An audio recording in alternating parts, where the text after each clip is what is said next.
Welcome to the Soulish Podcast. My name is Whitney Apke, and I am your host. On the Soulish Podcast, we're talking all about the soul journey and our body, soul, spirit connection. And I share my journey as well as have guests who are truth seekers, amazing people, whether it's in health and wellness or spirituality, or they just have really amazing experience and have wisdom that they want to share and impart to people and have beautiful hearts and work and offerings. And so today I have a beautiful guest named Katherine Christiansen, and she coins herself as a wild wolf woman. And she's constantly reshaping herself and her work around womanhood and the cycles that we follow. She's trained in many yoga modalities, such as I think it said Vini and Bhakti, Vinyasa, Kundalini. She also is a lifestyle and nutrition coach. She really has a holistic approach in her work with women. And she currently lives in Maui, and she just loves empowering women. She has an amazing 7-week course that is all about transformation and for women to heal, and not just like physically, but also mentally and emotionally, to fully heal and integrate that healing. And she does one-on-one sovereign woman coaching as well. Her work is just beautiful. I found her on Instagram and I just fell in love with how open and vulnerable and honest she was in the work that she does within herself and with other people. And that's what sung to me when I saw her Instagram and saw her posts and saw her heart. Was just I'm looking for good people, right, to connect with personally and then also to share with you guys. And I just was really touched by her, also just her femininity. Like she just expresses herself so beautifully. And I know that's something that I'm also like trying to step into as much as possible, in being more comfortable with my femininity. And I know for me, like my struggle was I early on developed early. I had boobs early on. I was like fully 5'3", like how I am at like 11 years old. And oftentimes my brother jokes like, you've literally not changed since you were 12. And I'm like, it's true. I just blossomed really quickly and really fast. And that really kind of made it awkward in my junior high and high school years. And then I felt like awkward in my womanhood from the beginning, because other girls were not yet developed, they hadn't started their period even yet. And I just was kind of like first out the gate. And so it took me a long time to get comfortable, and my body still was developing, through high school, even some in college where I still was filling out and coming into my womanhood, but just even understanding what that was. And because I was a Christian and now I'm more into spirituality and stuff like that, just in growing up in religion and in Christianity, it wasn't okay to show your body. It wasn't okay to even full frontal hug, like men. And so, or boys. And so just like things like that, where there was this disconnect, like there's something wrong with me, wrong with my body now, because this wasn't a problem before, but now it is a problem. Now my father is even kind of acting funny. He's trying to figure out fatherhood with a teenage chick who has boobs. And, God bless him and bless his heart. But, there was just like all this awkwardness around my womanhood, and I was just trying to figure myself out. So I really resonate with work like this. And I don't know if any of my listeners, if you guys kind of can, all my women anyway, I'm sure men, you can figure out your manhood, and you've probably had your own significant journey with that and very specific to you and being a man. But I know for any of my women followers that you've kind of experienced that awkwardness of coming into womanhood. I'm really excited for this conversation with Katherine, because it's going to help us to kind of figure out like how do we unpack that now that we are, women, and I'm 34. So how do I unpack this at 34, and how do I step into my most authentic self? Because that's really like the big deal, is how do I step in to my most authentic self? That's what I want. And that's what I know you want. And that's for everyone, man or woman or non-binary, whoever you are. We always want to step into our most authentic self. And so I'm really excited for this conversation. I know you guys are going to enjoy it. So here's my conversation with Katherine. Welcome to the Soulish Podcast, Katherine. It's so good to have you. And I'm so excited for this conversation about womanhood, about the cycles, about motherhood, because you're about to be like a mom in another way. And I just love it that you're doing this while you're on your solo trip, which is a beautiful thing. Thank you so much for taking the time to be with us, to be with me. I'm really excited for this conversation because it's something that I know we need. It's something that has even been tested and kind of dismissed is our womanhood, coming into our femininity, who we are as women, being fully accepting of our bodies, of our, the way that we feel about things, even the way we experience life and experience others. And so I'm really excited for this conversation with you. And I think you just have the most beautiful spirit and heart. And I just fell in love with your social media. I just happened upon you. You were in a random reel of sorts. And I was like, "Ooh, who is this woman? I need to, I need to look at her and meet her and see what she's all about." And I have no regrets. For inviting me. For me, I also look up to you because podcast is one of the things that I envision, doing more of as I stepped into other projects in my life. So thank you. I just love conversations in general, where real life can happen and, we can just feel together in a moment where, oftentimes we feel really segregated. Yeah. Yeah, really separate, like kind of you're over here and I'm over here, but in actuality, we're spirit to spirit. We're not very distant, just location. So you are on your solo trip right now because you're about to give birth here in like a couple weeks, right? Yeah. I already have a daughter. Her name is Gaia. And this is the second time that I'm away from her, which for me is huge. Mothers, we get attached, to our babies. And but the first time that I did a solo trip was because me and my husband, we were going through it, and I love speaking so clear about things because that's what I do. I'm vulnerable. So we were like really going through a challenging time last year, and full of blessings, because right after like we dived into our shadows and all of that work, like is when I became pregnant again. So it's like this baby that I have in my belly is like, she's so wise. And I always knew from a friend, she's like, you're gonna get pregnant when you really start practicing like magic sex. And I'm like, when is that gonna happen? Because at the moment when she told me that, we were far away from it. We were like just going through so much that the last thing that was happening was like this tantric magic sex. So, but I know what she meant. And I was like, well, and then obviously challenge came and we were like on a deep crisis. And again, I like talking about this because this is what I do with women, is like, I was like, okay, it's so easy to blame. I have to like see what is in here for me. You know, how did we end up here? And I started asking the questions that brought me to my own responsibility. So, anyways, we did a solo trip because my husband was like, I told him like, go visit your parents, go to the source, and we were gonna go to New Jersey, which is where he is from. And they have like a beautiful house by the shore, and we just needed some space. So I took a solo trip and I booked myself a cabin in New York, like in the mountains of New York. And I felt like Uma Thurman in Kill Bill, like I'm gonna go on train and, get strong. And it was challenging because I'm not used to being without my daughter, and that was the most challenging thing after all, because it becomes like a drug. Like I'm like, what do I do by myself? How do I even sleep by myself? Like how do I nurture myself? What do I even want to do by myself? But it was so empowering for that same reason, because by the time I came back, like my daughter was also so empowered. Like she learned how to sleep by herself. I slept Wow.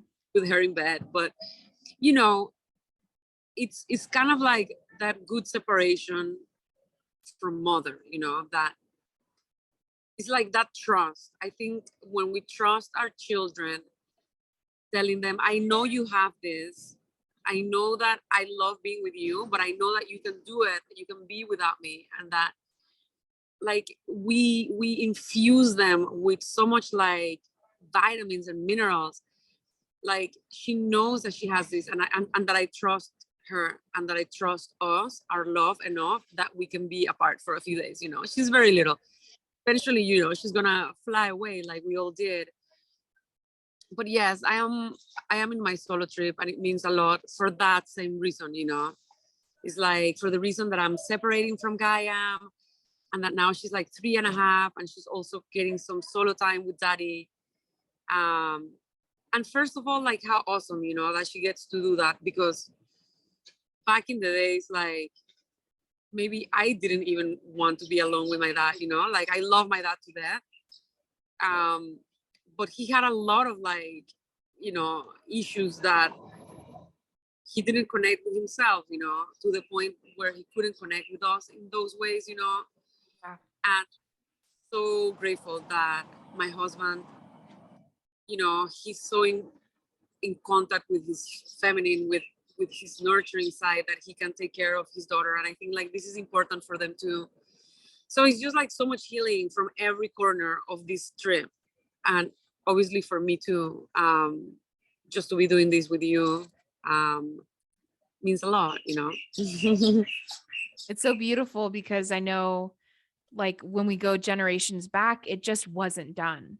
You know, it just wasn't done that a man would stay with their children, you know, unless the wife or mother passed away. And even then, if you were wealthy enough, you would have a nanny or something like that. But even then, back in the day, it was like a tribe of women, you know, taking care of babies. And so they would share the responsibility. I mean, obviously, your child is your child, but like it goes back to even that. But men have been so separate. You know, it's either a group of women or it's a one woman, you know, that's a nanny or au pair or something like that.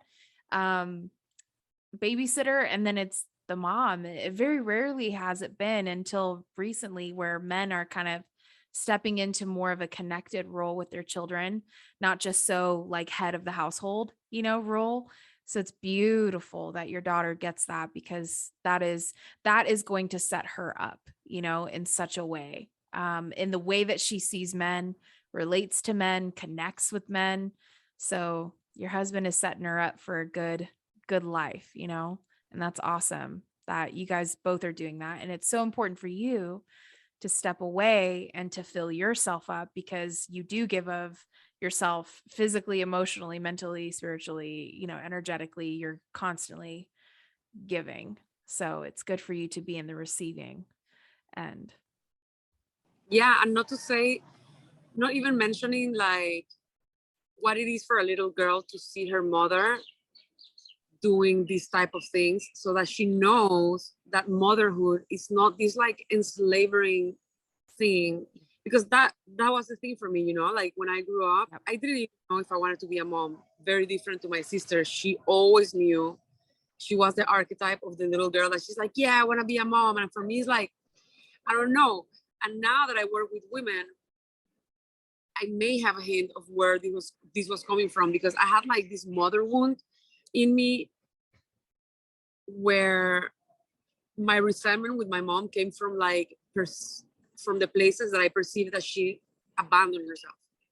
And it's not like she abandoned herself to be like the wife that was only in the house, because my mom is like a professional, that she loves what she does. But I felt that abandonment in other ways, you know. I felt that abandonment like through her like stopping inviting her friends and drinking margaritas and singing karaoke, like doing herself, you know, doing you, whatever that means. So that's why I tell women, you know, if for you empowerment means staying at home with your children, then do it. If for you empowerment means, no, actually, I feel like working, then do it, because your children, they just want to see you happy. and they want to see you like living life fully. So yeah, anything that brings me into my little, you know, bridge of like courage, I'm like, yes, I want her to see that I'm living life like that, you know. And I do it obviously for myself, you know. I don't only do it for her to see me, but of course that there's that like inspiration in the back of my mind of like, yes, I want my daughters to experience a mom that doesn't stop living, that actually, like, quite the opposite. For me, motherhood has been like the most empowering and wild experience ever. Like, I feel like I'm my wildest now, you know, which is so awesome. And I get so from so many women like, oh my God, you inspire me to be a mom. And I love that. And I love talking about everything, you know, like the shadows, the light, you know, that it brings. But it's so beautiful that we get to do that, like you said, you know, like that we live in a world where motherhood is just changing. It doesn't mean like abandon yourself, be a victim. It's actually quite the opposite. Like for me, it's like I feel a big responsibility to be in my responsibility for happiness, for fulfillment, you know, like for to see myself like doing the things that I came here to do, and that they see that, you know, the same as the women that, you know, they come to me and they want guidance, you know, on their path. Is like, it's the same, you know. It's so beautiful. It's so beautiful, and I really love the work that you do, because I know so many women, we need women like you to share your experience and you know, and your wisdom as far as how to connect. And I was just super curious and wanted to ask you, what does being a wild wolf woman mean? Like for you, I know I love Women Who Run with Wolves. Isn't that it's a beautiful book that I just have started cracking into. And I love like how it gets into just like the identity and like how we identify as feminine, you know, as female, as women, as mothers, as like whatever that is, and how far back those instinctual intuitions of identity, how that's like so ingrained in us, but we've been kind of either dismissed or just told that's kind of wild, that's too much, you know, you need to become more subservient, you need to serve, you need to, you know, look pretty, you need to, you know, all these things. Like you can't just like be rolling around in the dirt, you know, and be wild, like with like leaves in your hair, and you have to be presentable, right? And like I, I don't even know what the word would be. You have to look good, right? You have to be good. You have to serve. You have to, this is your life, is that you're going to, you know, be married off, or, you know, back in the day, it's like women were property. They were just exchanged for trade of different things. It's like so much has happened. And so I was really curious to know, like, what does a wild wolf woman look like, smell like, feel like, all the things. I love that question. It's kind of funny because I feel like I haven't, and it's something that now like you put in my head, like maybe I should buy the book and actually read it through, because I feel like I read passages from the book, but I haven't actually read it. But it's almost like this rewilding. This is what it means to me. It's like getting rid of this like stigma of how we should be, and actually like really listening to this like wild intuition, which again, like when I became pregnant with Gaiam, I started feeling is like this wildness that wanted to come out. And when I mean wildness, it's like a lot of aspects of myself that I had denied in the past, like my anger, for example. You know, I grew up with a father that, and again, because of the way that he was brought up, he had a lot of anger management issues, which by now, like they're way softer because he's aging like such a teddy bear. But I was so afraid of anger, you know, as an emotion, as a way of translating anything, that I tamed it. And And it was what it was, because I made myself like, I'm gonna become the happiest girl in this world. And but when you deny any aspect in yourself, like, there is a problem, because this, we want to be accepted in all of the aspects, especially women, you know. So it's like the jealousy, the anger, um like the instinct of like, no, don't come near me, you know, like, I don't know what it is, but I don't want you around me. Clear boundaries, like all these things that you were mentioning, like, because we were told be nice instead of like be authentic. And for boys it was the opposite. It was, no, like, don't be nice, be fierce, right? So we have this notion of like, I should like not talk about what I'm really feeling. I shouldn't express these things. Obviously there's an aspect in me that was like, I don't want to hurt people. I rather like hide myself. And of course that you end up hurting people, because whenever you hide yourself, you hurt everyone around you. In Latin America, which is where I'm from, you see a lot of corruption, which anyways is like a way of saying I'm cheating. And you see a lot of men cheating on women and women cheating on men, because you cannot talk directly about things, you know, it's not appropriate. So you rather like not know and cheat around. And in a way, it's like, I feel like we women end up cheating a lot to ourselves, you know, because we cannot be direct. And this wild wolf women for me is like me coming out of my closets, you know, me coming out of any closet in reality. And actually what I teach and lead, as I told you, by example first, but my divine feminine course, which is like my passion, is teaching women how to embrace each cycle, each season. And the seasons also involve like, just like a garden, you know, like you don't expect a garden to be like bloom all the time. The garden needs to go through like a process of like, okay, now I harvest. Now it goes through the ugly season, you know, when it goes back to the land and it needs to be like again and nurtured. We go through those seasons too, but we treat ourselves so much like objects that we're like, we need to be producing all the time. We need to be like looking pretty all the time, feeling pretty all the time. And there is like a very sad self inside, because someone happy for me is not someone that is like joyful all the time. It's someone that actually can live whatever emotion is moving through with respect and authenticity. And it's like, it brings so much healthiness in the body. And I'm like, yes, I am feeling grumpy. And it's not about the world because I'm taking responsibility. It's because I'm mourning something.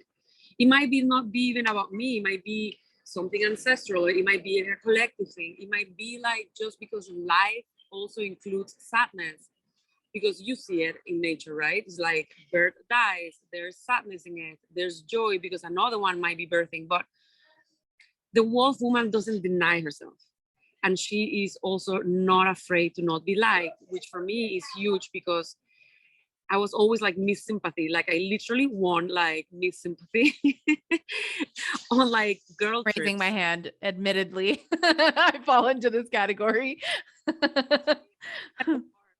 Oh, she's Miss Sympathy. Like everybody liked me. And I was proud of it, because who isn't, you know, like we like to be liked. It's also like a survival thing, you know, like a tribe to another town. And if you're not liked, they're gonna kill you. But you know, we women take it to the next level, you know, like we're like, we live to please others to the point that we abandon ourselves. And again, that is the problem. It's not about like, oh, of course that if you come to my house, I want you to have a great experience and I'm gonna bring you pancakes and chives, you know.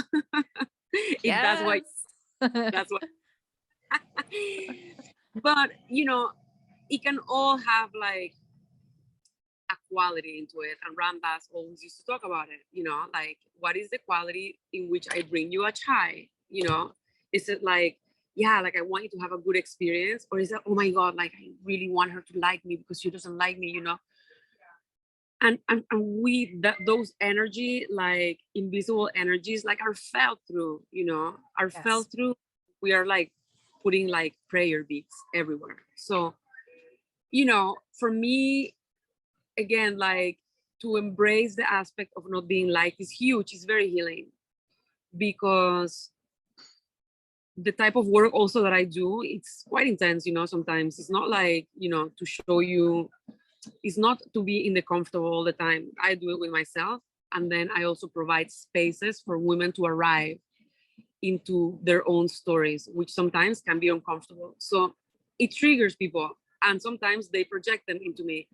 So for me to be able to accept that this is also part of life and it's not personal, and that this is also part of the creation of God, of the universe, of people's choosing, I love you, I hate you, and none of it has to do with me, is part of that wolf woman. Because the wolf in nature is not like, you know, pleasing. She's just like wild in herself. And with mothers, to be honest, like, I see it in women that have played this people pleasing a lot. With pregnancies, like, this wolf woman comes out a lot because it's just very natural. Like, you now are not doing it for you. It's like, you know, the wolf in nature is the one, is not the male. The male is hunting to keep the family safe and in alignment and provided, but it's the woman that is the most aggressive if she senses that there is danger, that there's someone approaching the family boundaries, and you smell and you don't trust. So this started happening to me too. And where before I was like, oh yeah, welcome. And literally me and my husband, because we just have like a big heart, and he also has a non-profit in Panama with the indigenous. Like, people would come to our house and steal from us. And there was a point that I was like, no, enough, you know. It's good to give, but it's good to put a boundary. And I started like even taking this feng shui course. And what I love the most from the feng shui is, like, you have a door so that you can allow people in, and you can also stop people, energies, things out of the house. And the house is like ourselves first, right? Yes. So a lot we're afraid to say no. I mean, how many times in my 20s I ended up like giving away my body, when in reality I wanted a date. I wanted a guy to have a nice conversation, and you ended up in situations where you're like, I didn't have to do that, but I was afraid to say no. And you see that in repetition, from little projects to bigger things. And there's a point that you're like, enough. I have to speak my truth, even with friendships, even with work colleagues, and coming to these uncomfortable situations that allows growth for everyone. It's not about being right or wrong, but it's like, you know, the wolf woman permeates everything, you know, every relationship. And she's gonna, I always say, how you do one thing, you do all the other ones. So if we start to go deeper Yeah. into one relationship with something, let's say with our romantic partner, our relationships, our all other relationships are gonna ask the same, you know. So, you know, our work relationship is gonna go like, hey, knock knock, you know, let's go deeper too. Let's get more intimate. Let's be more real. Your relationship with food, with your finances, you know, everything is gonna ask for the same growth, you know. So yeah, the wolf woman is just that, you know, it's just like, this is me. And I'm not afraid to to be this persona, you know, to be in my wildness, to be raw, you know, ferocious, you know, in my ways.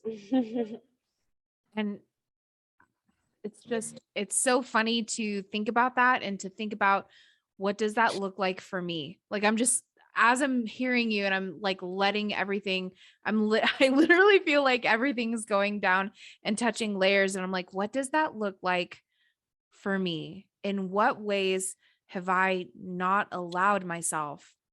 Have I not given into instinct? And I know that there's been a couple times where, like you said, where you've ended up giving more of yourself than you felt was earned, or that you even wanted to, even apart from earning, just even something that you even wanted to do because you felt like you had to, because this is like what's expected, you know, like you go on a date, guy gets lucky, you know, he pays, he gets lucky. Like, it's that concept of even just the pressure of like, I want connection so bad Like I want to deeply connect with someone. I want intimacy, but I don't know how to allow someone to earn it or to do it in a way that is aligned, that feels right. Like my nose is telling me one thing, my heart is telling me another, my body is telling me another. And it's like listening to all parts of ourselves so that we know that we are truly living our life in a aligned, intuitive, connected, instinctual way, because that ultimately protects you. Like your instincts will tell you when someone doesn't mean you well, when they're not, even if it's a one night stand, that person isn't going into this with the same intention to connect and to have intimacy, for it to be, even if it doesn't last past that evening or past a couple evenings, the intention isn't the same. And I think that's where we end up feeling that kind of like disconnected, like I feel like I went against myself there, and I don't know how to reconcile that within myself. And then feeling the shame and the guilt, right? Which then culture, society does a really great job at putting that back on you of like, oh, prostitute, he paid for dinner, he gets sex, he just paid for it in a different way, wasn't necessarily cash handed to you. You start feeling all these things of like, they can go out and men can go out and do it and they don't get as many hate thoughts, probably, who knows, maybe they do, but there's such a stigma, there's such a thing attached to us, um expressing ourselves in every way, not just sexually, but just even being in our feminine. So I love how you were talking about that, because that was just making me go back into, in what ways have I turned off my instinct? In what ways have I turned off my intuition? And how do I reconcile that?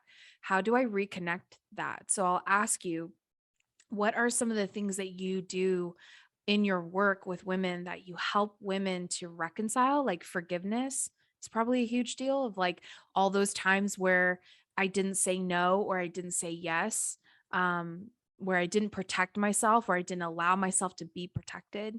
Um, how do you help women reconcile and reconnect with that? Yeah, it's so funny you bring the one night stand, because even a one night stand could be healing for someone that never allowed Mhm. herself to have a one night stand. You know what I Yes. mean? Yeah. Because for me, what happened was that, yeah, of course I had night one night stands, even many night stands with someone that felt like awkward and abusive. And then eventually, as I started, like, I don't know, healing my intuition and everything you're saying, which we're gonna go there, I actually had one night stand that felt so great. I was like, oh my God, I never felt used or abused.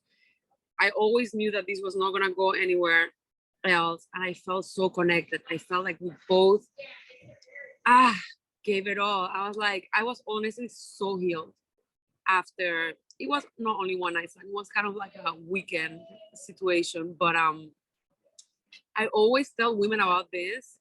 I even tell my husband, because that's what I love about him. Like, we talk about everything. I love that.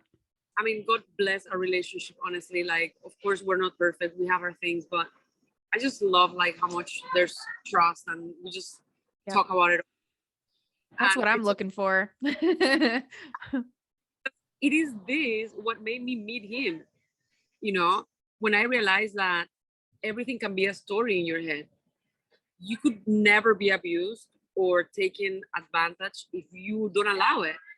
I'm like, I came to this affair, summertime affair, with complete like honesty and integrity with myself. I felt so whole that this is the energy that this person like attracted this person, and we both felt so nourished, so healed. I was like, wow, like, and honestly, like, it was like, I don't know, a time after that I met my husband, and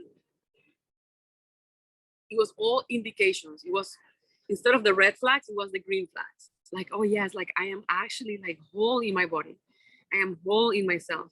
I am like, my relationship with myself is so beautiful that this is what I'm gifting. Like, this is what I gifted this beautiful man, you know, that we both received so much from it. So, you know, it's one way or the other, right? It's both. And the same I say with everything. Like some women are like, no, I don't drink right now because I did it and in such a way that I'm right now like being with myself. But for some other women, they need a drink and they need to get out of like the resistance of like, I need to be perfect. And actually for me, because I went from one extreme to the other, like I literally spent in my 20s like many people in their 20s, like over drinking and, you know, like doing, you know, a lot of things that I didn't remember. Then I went to the other extreme, but I'm like, no, like a lot of time where I was like very pristine, very, you know, and now I feel the most balanced, you know. Now I'm like, I have a drink, I have a phone, I have a joint, and I dance, you know, and then I have this balance where I'm like very intuitive. Hello, Soulish Tribe. So I know that I'm not alone and always feeling thirsty. Even though I hydrate throughout the day, I'm always feeling that I need more water, especially after those cycling classes. My friends James and Mark over at Zaka have the perfect solution. Zaka's Hydration and Liberate is the #1 recovery and hydration solution for working out, jet lag, or drinking, maybe just a little too much. Zaka uses herbs such as Japanese raisin as well as other natural and fermented ingredients that are safe and without artificial flavors. Zaka is unique because it doesn't just replenish what your body needs, but also supports your body's natural ability to recover. It's 2 very, very yummy and berry chewable tablets that you can put under your tongue or chew up and swallow. Go to Zaka.com, that's ZACA.com, and use promo code SOULISH15 to get 15% off of your order.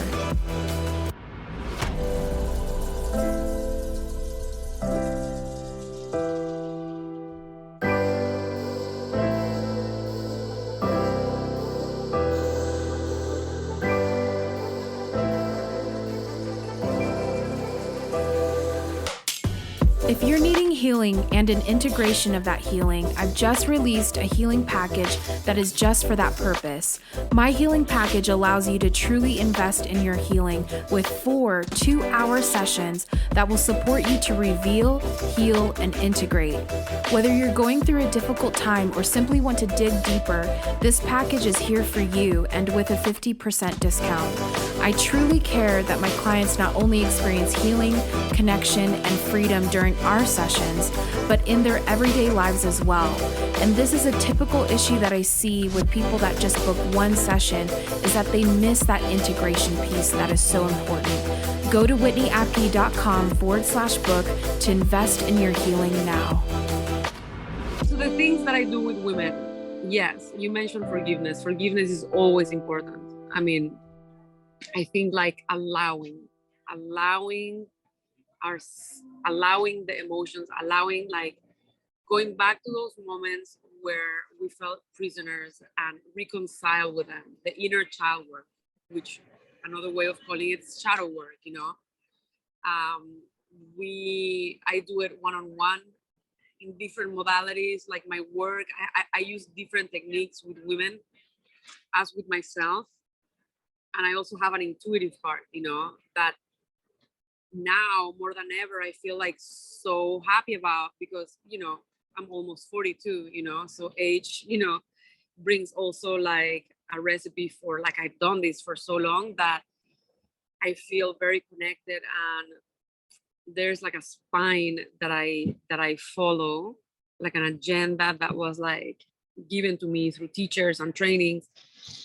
But there's also another one that is like experience, you know, and connecting to your energy and seeing how that is. But I love the divine feminine because it has given me a perfect spine cord for, like, I call the first seasons, which are seasons that happen within us all the time, like season of arrival, like arriving into something, you know, like I just arrived, for example, to Kauai, right, to this island. How do I arrive in a place? How do I arrive in myself? How do I arrive into a wound? Do I arrive like, hey, here I am, you know, here I am, Kauai, you know, give it all to me? Or do I arrive asking for permission, like, may I be here? May I learn from you? May I heal with you? May I listen? to your sounds, you know, what you have to offer. So in the same way, when we find a wound, let's say you had a one night stand and you're like, you know, excuse my language, like, you know, like I did it again, and you're like feeling really shameful. It's like, oftentimes we want to run away from it, right? You want to run away from it, and you just like, I'm just gonna like run away from it. But eventually, and maybe that's okay, because maybe it's like in the moment you don't want to sit with it. But there's gonna be a moment where, you know, life is gonna bring you like, okay, let's sit with it, you know, this is a wound, let's go back to it. And what I want women to do is to offer care, to offer curiosity, you know, instead of judgment, you know, which changes everything, you know. I always told my parents, because imagine, I grew up with parents that were very classic. And even back in the days, you know, many years ago, for them to have a tattoo was like crazy. And I'm like, can you like offer curiosity? Like, oh, what made you have this tattoo? You know, and it changes the whole thing. Now I'm full of tattoos, so now they love it. But when we meet our wounds, you know, in that space of curiosity, like, wow, you know, like our jealousy, you know, like when we feel jealous about another woman, which happens to me on a, you know, all the time. So it's great to talk about it. And I work with jealousy a lot with women, because again, it's a wound that is very shamed, you know, for us. I feel jealous of women, not with my husband, but I feel jealous about like, oh my God, like how amazing they are in their business and how good they made it. And so to stop there and offer like curiosities, like what is in here for me. Oh, may I nurture that inner child that feels like she's lacking something. May I listen, you know, may I listen, may I ask for permission? Can I come in and sit with you, inner child? Because usually this inner child is like so scared of us, because every time she shows up with her jealousy, with her victimhood, with her codependency, with her whatever, we are very harsh with her, you know. Again, going back to the wine night stand, is like, if we allow ourselves to hear, oh, that inner child, what she wanted was connection, or maybe she did wanted a wild night, you know, where she felt sexy and she wanted to be sensual and sexual, but she wanted to feel nourished after instead of depleted, right? So what is it? What is it? Like that curiosity, because what I want women is to come to their own answers. You know, I can have a spine for you and guide you through that process, because obviously it's not easy to walk into our shadows, you know. So I am like a guidance for it. But I want you to come into that aha moment, you know, that you see in Disney movies. It's like I saw all of myself, and I can forgive, and from that juiciness that happens when you allow things, and when you, oh yes, and then there's a great story, and then it's like, whoa, I love this shadow, because look at me, this is what made me this woman, this is what made me this woman that I attracted you. And you're like, wow, like I really resonate with her truth, because I don't run away from it anymore, and I know medicine in it. And just like that, you know, there's many layers, and after we actually sit with that, we become magical, because then we can walk also with compassion, and we're not judging other people. We're like, oh yes, I am all of that, you know, and it's beautiful. And then we don't have this resistance with the world trying to change it, you know. I feel like we just try to change, and the world needs loving rather than changing and fixing, you know, because that's what we do with ourselves, and we're just like walking crippled, because who wants, you know, imagine if a lover comes to you like, I want to change you, run as fast as you can, you know. Yeah. It'd be devastating to hear that, of like, you don't accept me for who I am. Like that doesn't feel so great. But we do that to ourselves all the time. We do that to ourselves. We do that. I used to do it with my parents all the time. I used to arrive to their home, and I'm like, you need to change the way you eat, you need to change the way you look, you need to change. And at one point when I was like doing this, and I just had like an epiphany, like we have, you know, these awakenings with the way that I was like treating myself and the world, therefore, because they cannot be separate. I'm like, I am so fucking boring. I cannot believe I was doing this to my parents, like coming into their house. Imagine someone comes to your house and is like, let me see your pantry and you're like, get out of here. Like, I never invited you, unless you actually invite someone to, you know, do that type of work. But imagine if Right. you invite someone new to your house and that person starts relocating everything, and you're like, adios, you know, like, this person is not seeing me at all. This person is just here fixated on fixating things. And I understood a lot through that own healing. Now I come to my parents' house and I'm like, look, if you want to watch TV, let's watch TV together. I don't know how long I'm going to have you.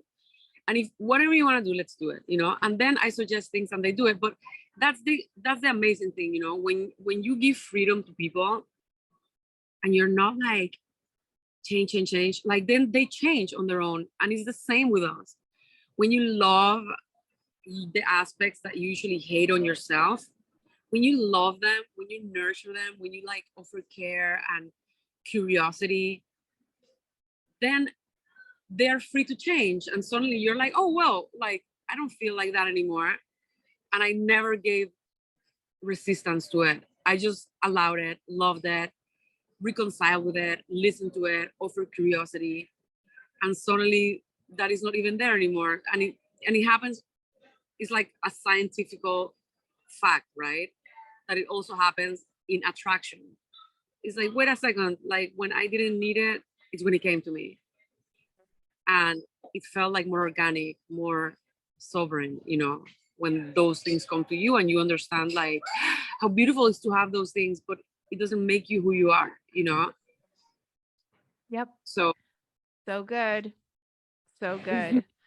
And so true. I think it's so good to take the time to be kind and to care for ourselves and to not be, it's such a good reminder, Katherine, to not be harsh. Cause I know that, oh my gosh, like I definitely need to reconnect with my inner child and say some nice, like whisper some sweet nothings into her ear and possibly give her a hug or two, squeeze and just give her the love that she deserves, because it has been a long history of being unkind, being harsh, criticizing, hating, not accepting, feeling a lot of guilt and a lot of shame, especially around, like, I don't know if you grew up in religion much. I know Catholicism is big in, like, you know, South American and Latin, Hispanic cultures,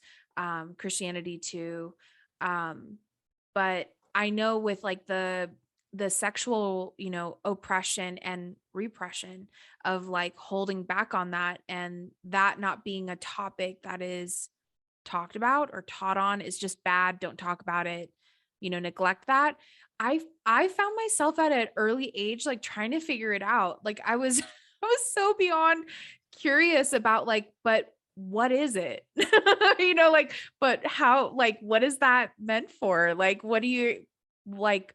I was just so curious, like, what is this thing that everyone hides, you know? And like for me, that just made me go into like overdrive of like, I'm gonna be a detective and I'm gonna figure this out. Like, what the heck are people talking about? And so I know that from an early age, I was so sexually curious. Like I just didn't understand, what is this and why is this so bad? But like, but if you're married, you can do it and you can talk about it. So why can't we? You know, I was like so confused. Like, why is it suddenly okay when you're married, but it's like totally not okay when you're not? You know, it's like trying to navigate that.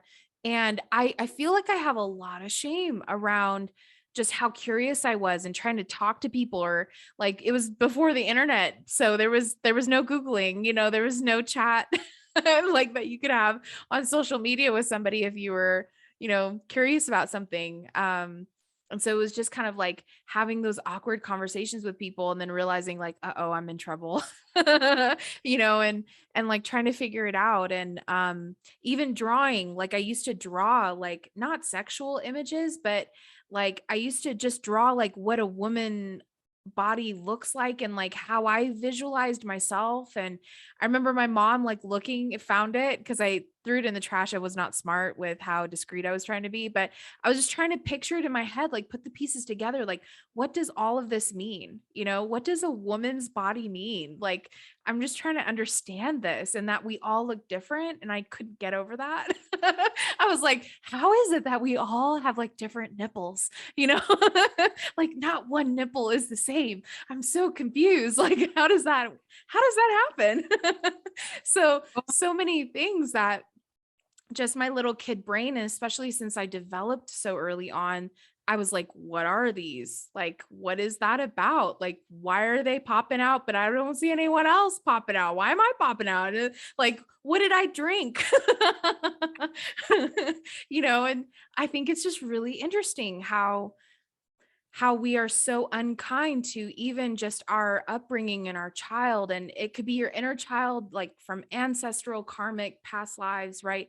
But it can also be yourself as a kid and how you were. And I don't know if anyone else can relate to me being all sexually curious at 9, 10, 11 years old when things were popping out and happening, where I'm like, what is this? And what does this mean now? And but I'm sure someone out there can relate to that. And I just think that's such a great reminder. I'm definitely going to take that into meditation and really connect with her again and say, it's okay. You didn't know. And no one was talking about it.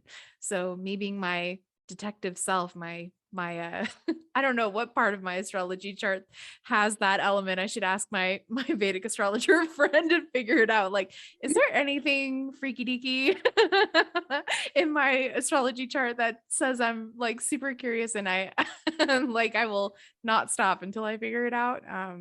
But I think that's so good. And talking about that, you mentioned magic sex. And so of course my brain goes there since I'm curious about all things. What the heck is magic sex and what have I missed out on?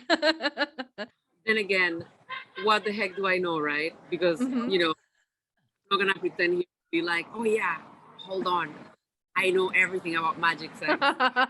Also, is that yeah, it's connected to everything you were saying. Is like sex is one of those magical things that happen, and we have a moment of aha where the mind stops, and we have all these neural connectors that can like light up. I don't know, I imagine it like putting the light bulb and connecting it, and everything is like you know and I don't know if you've had those type of like sexual connections where you're like, whoa, I just felt the whole universe, you know um and I think it's natural that we as human beings are curious, like you were. I mean, I see my daughter, she's 3 years old. She touches, we call it the wee wee, because, it's kind of like a cute way of saying, when she touches it. I remember when she was very young, she would soothe herself with movement. And me and my husband is like, is she already masturbating? And it was like very beautiful to witness, because obviously she's like a little baby. And I'm like, well, if she's doing it, it makes sense that we all want to soothe ourselves, in that way. And then again, yeah, like all the shame that was put to us. Like I also had that shame, I grew up in a Catholic school too. And one of the bizarre things that they would tell us, like masturbating was a sin. And everybody was masturbating. So you were like masturbating, you're like, I'm a sinner. I'm a sinner because I am doing it. And I Mhm. remember that I would do it. Yeah, I would do it when I don't know, as early as I have memories. Like, yeah, I guess as you were saying, like when I was popping out, and I remember really soothing myself with it, like loving myself. Except that I did have that notion in the back of my head, like why does it feel so Wrong. bad?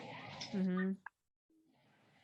So I have so much to discover, to be honest. Like I want to keep learning more about like sexuality as much as you. I just feel like in my relationship with my husband, when we had like this darkness come up and we face like our demons, and we became so raw, like there was something really human and free about it. Because what happens also in relationship is that, you know, you get married and you have kids and you have all these responsibilities that we honestly love, but you start losing yourself into these personalities that you adapt, but that they're not who you are. And deep inside, we all have a yearning to be seen beyond this. Like, it's pretty, and I wear it, and I feel like I relate to it because it's like how I feel in the moment. But I'm not that. So in sex, there's an opportunity to connect deeper to that aspect that we all have a yearning as human beings, to get to know something deeper, you know? That's why we're so attracted to drugs. That's why naturally we're attracted to things that make us leave our mind, you know, for 1 second. And that's why they're so addicting. Because, I mean, what the heck, you know? We come to live this life, and suddenly you're like, life, death, what the heck this is, you know? For me, just like you were like so curious about like sexuality, like it's it could never quench my thirst, like the whole thing about death, you know? And I feel like it's related to that sexual thing, because when me and my husband were having sex, like it was this like mixture of spirituality, but also like, I want to eat you. Like, I want to eat you because finally you're not pretending to be perfect. I am not perfect. Thank you for showing me your fucking shadow that I hated, but now I love it because thank you. Now we can strip all these masks. And there was this connection, like like you want to eat the other person because you want this person to be inside of you. Like, you want this separation to cease, you know? It's like, oh, we want to be one. I finally feel seen. So it's like all of these aspects start interacting with each other. It's like, you see me, I see you. Like, I just show you everything, my worst and my best. There's no mask. I'm not pretending anything. You already like know me in my worst. There's nothing to hide. I just want to be with you in all of that. So there's something that is just, I don't know if you can feel it, like as I'm talking about it, it's like, it's just like energy. And when you're like kissing and touching, and obviously like, you know, in that penetration and with that love, you know, and that pain also, because that's the thing, you know, that I also tell women. If you are with a man or with a woman, because, you know, it's not about like needing to be with a man, and you cannot show all the parts of yourself, you know, it's very rare that you're gonna have like an amazing sexual experience. Like, you need to like show up as you are, you know. And the more that you do that, the more cosmic and magic the sex is. Yes. So many women cannot have an orgasm because they cannot let go, right? And trust. Right. Yep. So that magic sex literally feels like magic. It's like, everything is like lit, you know, everything is lit, and you are as present in your humanness, but also as present in your spiritual being. It's like you can touch somewhere else in consciousness. It's like you're astral traveling.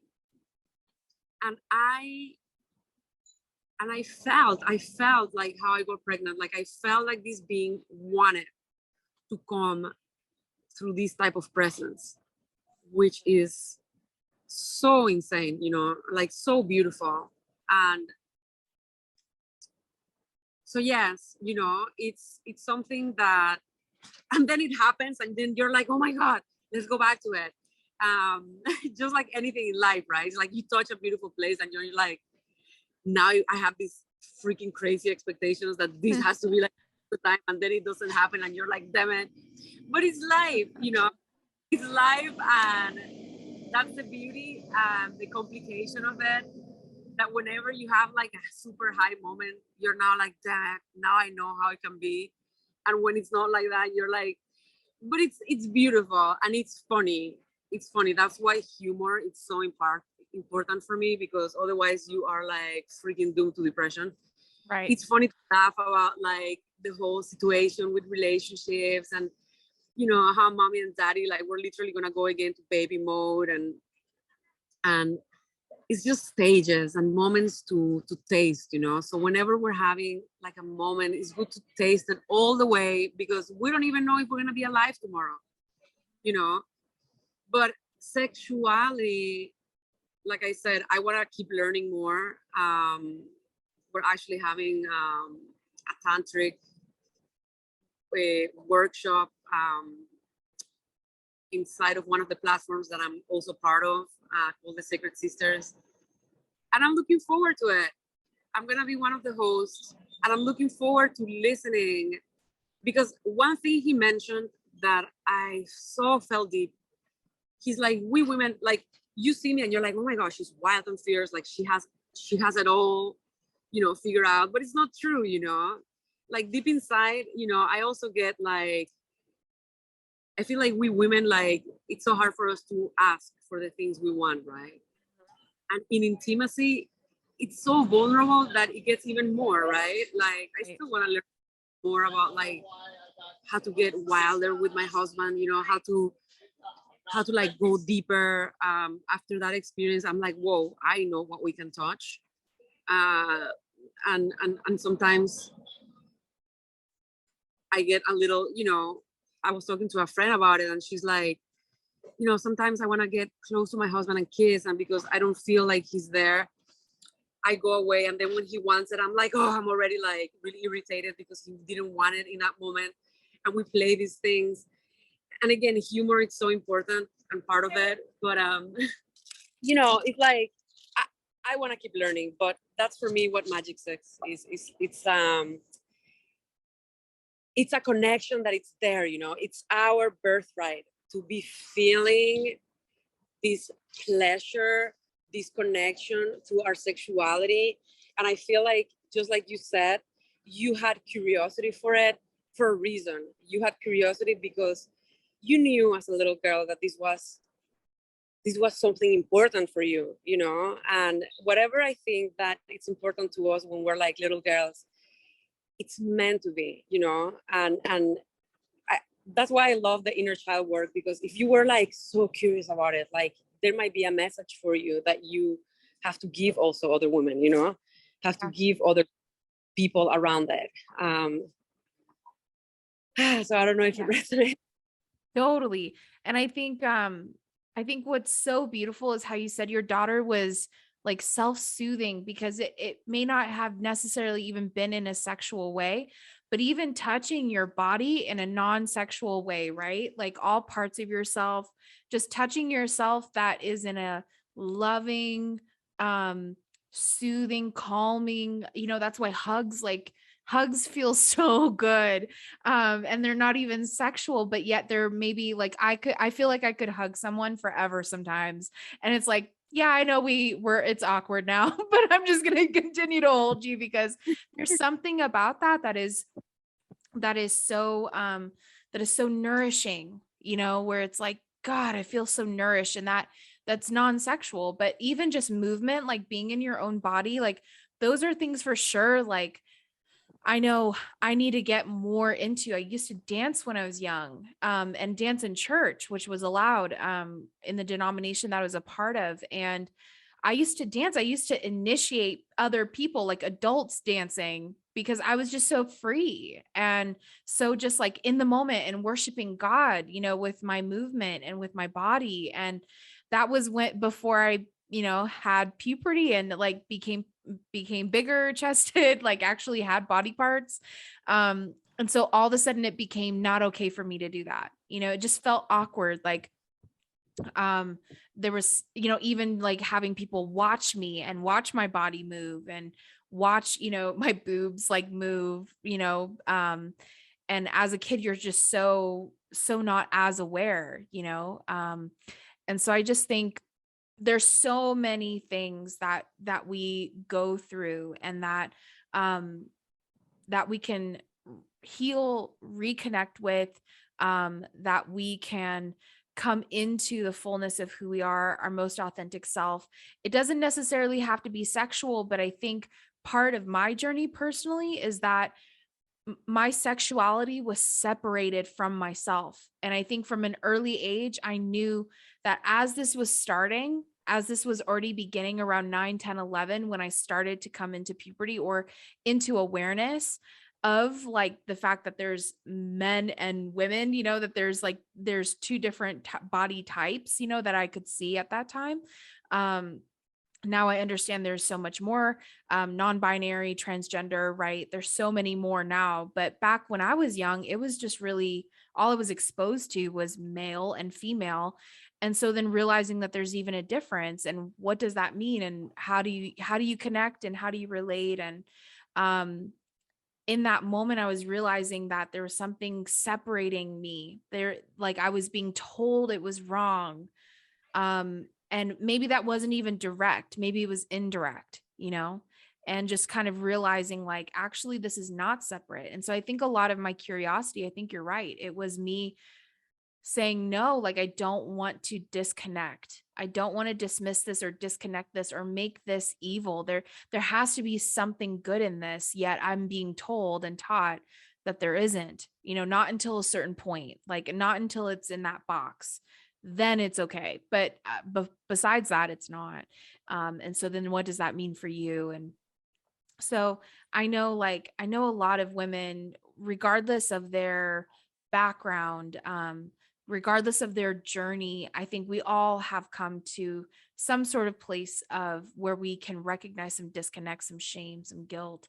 And coming into that and sitting with that and healing that is so important. And so I love that that's the work that you do. And I believe you do it so beautifully, because I know like I resonated with just the beauty of who you are. Even, I know on Instagram, we always show up, I try to show up as my most authentic self, to be honest. There's a lot of times where I'm on an Instagram live, I have no makeup on, and I'm like, it's okay, fun, no makeup. I'm going to pull tarot, and I'm going to pull tarot in my most authentic self. And I don't care if someone wants to say that that is not good business practice, that I'm not attracting people with my beautiful, pink lips or purple lips, whatever I have today. But like, I just feel like that's part of me, not only giving myself permission, but also giving other women permission to just be you. Like today, I really wanted purple lips, so I did it, but I didn't do it for anyone else other than me. But I know that it also nourishes you to see my purple lips. When we express ourselves in the most authentic way, we nourish each other, and that's part of our connection with each other, and part of healing that jealousy and that feeling of lack or not good enough or unworthy, of beauty, of love, of being seen, of being noticed, of being chosen. And I know that's something that this year has been the year where I feel like Mama Gaia is really calling me into that femininity and that womanhood and that even that motherhood, of really sitting in with who I am and my expression and connecting with other women and healing that connection too on all levels. And so I'm just so grateful to have you here and to have this conversation, because I know it's so important. Do you mind sharing, like, I don't know how much more time you have, and I don't want to take up too much more of your time, but do you mind sharing about your 7-week program, kind of what that entails? Because I really want the women that have been sitting in on this conversation and have been feeling like really stirred up to work with you. I want them to have just a good understanding of what your program is, and I'll have it in the show notes and everything so people can check it out as well. But do you mind sharing kind of what that looks like and what that process is? I know you've talked a little bit about it, but just a little bit more maybe, and that would help people. Thank you so much for asking. Yeah, so the 7 seasons are seasons that we women move through on a constant basis. And the whole idea around it is so that you stop trying to fit in all the time into one aspect, one season, one feeling, and denying all the other ones. So there's a lot of curiosity to rediscover ourselves It's a great way to work with me. It's my passion. It really involves everything. I work with women, and we do it in a group format, so it becomes also like financially like really accessible for women, but also in a really cool way, because when we do it in a group format, every call happens every week, which is 7 calls, and we get to like alchemize. We get to share like, oh, what did you feel during this season? Like, how did it make you feel? And there's a lot of downloads, and there's a lot of like grief that we move through, and happiness and joy and rediscovery together. So the course it has like a link, so you receive a specific download that each season it gives you breath work, because I work a lot with Kundalini codes, and it has like movement medicine, it has exploration exercises, it has like a lot of like money frequency. I love working with money and women, so that we can free that also shame that we have with it, and we can empower ourselves. I feel like we women, we need to have the money right now in the world more than ever. So the course is very rich, and each season provides like a lot of nourishment. The first seasons, they involve what we call shadow work, because first, in order to manifest anything, we need to see what is blocking it, you know? So we see the blockages, we see the limitations, but again, we see them like we've been talking here, with love, with curiosity. May I be here? May I see you? May I sit with you? So it's like we learn how to be with these aspects that will keep coming, you know? This course is not to be perfect. This course is like to teach us how to feel things. And then after we move through that, like we start going into the magical aspects of the divine feminine, the higher teachings, how to manifest. We sit down, we do a plan, you know, what is it that you want to work during these 7 seasons? What is it that you want to see coming into fruition? So we move through personally, individually, and also collectively, like all these things that we want to see, you know, being manifested. We see also a lot of moonology, astrology, that also happens in the moment. We always start with the new moon, but on every call, we touch like aspects that again are very specific to the moment we're living in. And then because I also do intuitive work, each group is different. So we do a lot of like intuitive work in there. So it's just amazing. I love it. As you can see, obviously I'm super passionate about it. Right now I'm leading the last one. I mean, when I say the last one before I give birth. So it already started in February, but I'm opening the waiting list for the next one. They fill up quickly because I don't allow these groups to be too big. I want them private. So we're like 9 women in them, with me 10. Sometimes it goes to 11 maximum. Sometimes I close them before. It really depends. I go also intuitively. This group that I'm holding right now, we're 9 because that's how it felt appropriate for me. And the whole reason is because I want to give time to these women, to this container.